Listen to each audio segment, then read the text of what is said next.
how's it going, everybody? Sarasota, Tim. You can probably think it's Groundhog Day. I'm going to Atlanta. I'm going to get a camper. Well, I'm going to get a sofa. I got the same shirt on. Man, you're like, change your shirt anyway. Well, we emptied all the water out of the camper. So last night when we camped in it, I have all the ability in the world to have a hot shower with, to get hot water, propane, electric, everything, as I mentioned in my previous video. But I didn't. I wanted to leave early this morning and get back up here and get ahead of that crazy, crazy traffic Atlanta has and hopefully get back out of there. So here's the latest, folks. Aaron at Camp Oaks, who's a real gentleman, a real concerned person for his customers, has been up late like me. He went to the dealership last night looking at the inventory he had to find if there was a sofa like I looked at. But he did talk to the rep today. And here's the latest. The rep says, what I have is the absolute latest piece of furniture that they are putting in them on the assembly line. And they do not inform the dealers of these sudden changes when they run out of product, change product, whatever their reasons are. They don't call up.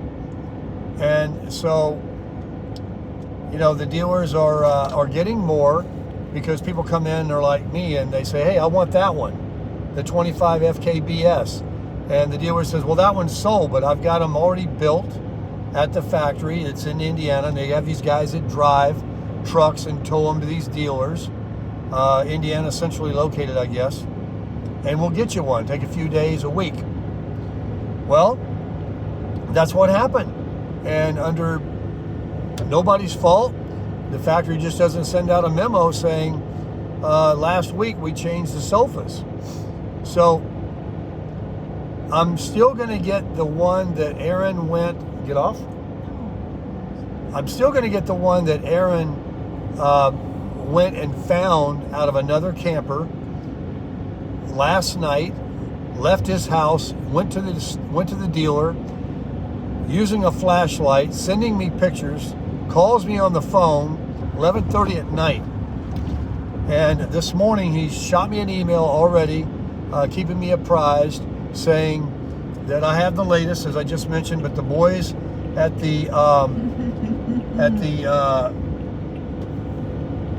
RV place are removing the one that we seen. And I'm just looking, these trucks are coming on. There is Georgia State Troopers every quarter mile. I've never seen so many police. They're everywhere. Anyway, he's pulling the one out of an RV that is a theater seat that's 6 foot wide, has the middle part. We can see the third person. You'll see. And it's being removed. It's probably already out. And as soon as I get there, they're taking this one out, putting it in. I'm back on my way back to Florida. So that's the latest. This one is going to have the wireless charger. I think he said that there was possibly some issues with the one that had the lumbar. I can believe that. People pumping it up, blowing up the bag. Another cop. And then that little electrical thing that pops up with the 110 outlet and the USB. I would rather have a wireless charger. What do I need to have wires laying on my lap for? But maybe there was a problem with that too, meaning that it's in the slide and in that sofa and not wiring in the wall, that maybe that electrical problem was in that. I don't know what the problem was, but they're not putting those in there anymore. And that's just how the RV industry is, I guess. They just don't, change much. I mean, the floor plan's been the same floor plan for years. Some people complain about that. They just changed the decals on the outside and some different coloring of the sofa and the flooring and the cabinets, but it's all basically the same. They changed the hardware on the cabinets, subtle things. So anyway, I'm happy because I'm going to get theater seating, wider seating, and what else I got to do? We're retired. It's still hot in Florida. We'll have one more day on the road. And like I said, we're going to have a room tonight. I'll take Miss Tammy to a steak dinner for all the trouble. And did I tell you I left my clothes and my laptop there in the Wolf Pup? We forgot to empty one cubby. That huge camper was hard to get, to remember to go through all those cabinets. The camper was so big, that Wolf Pup. So they found all these clothes of mine, pants that I just bought and everything, and my Apple laptop. So I was going to have that mailed to me, and that was going to cost me money.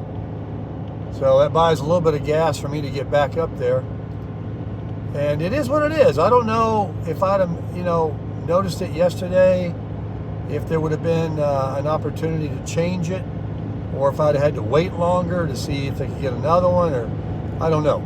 But I'm trying to stay positive about it, and I am positive about it. I'm very happy now that I'm going to get at least the one I want that's wider. And wireless charging. Maybe even a different color. So, that's the latest, guys. By the way, putting the orange cones out. Walmart has these little smaller ones that are high visible. I'll get those. That's a good idea. Putting the slide outs out to sleep in my camper at night? Yeah. I mean, some campers, if you don't put them out, you can't even get to the bathroom. I forgot to make a video on that. I'm going to show you.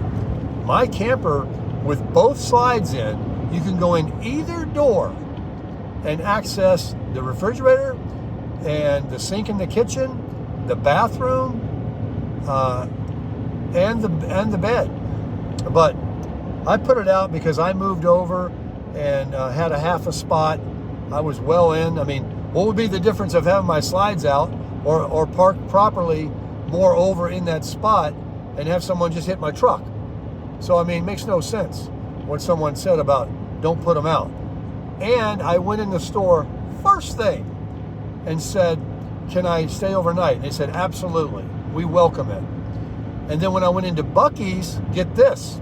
We just stopped at Buc-ee's and got gas at the one I wanted to stay at. Made a video about it. It was all lit up. It looked nice. It was only 7 p.m. That would have been nice finding out about the sofa and have been a less drive back. But I went in and asked, and a very young man said, oh, I'm sorry. We don't allow that. 3 hours maximum. So I pull in there this morning because I got a good price on gas, $2.52 a gallon. What did I see? 3 of the same campers that were there at 7 p.m. last night, still sleeping, still sitting in there. And in fact, one, if you want to talk about rude or,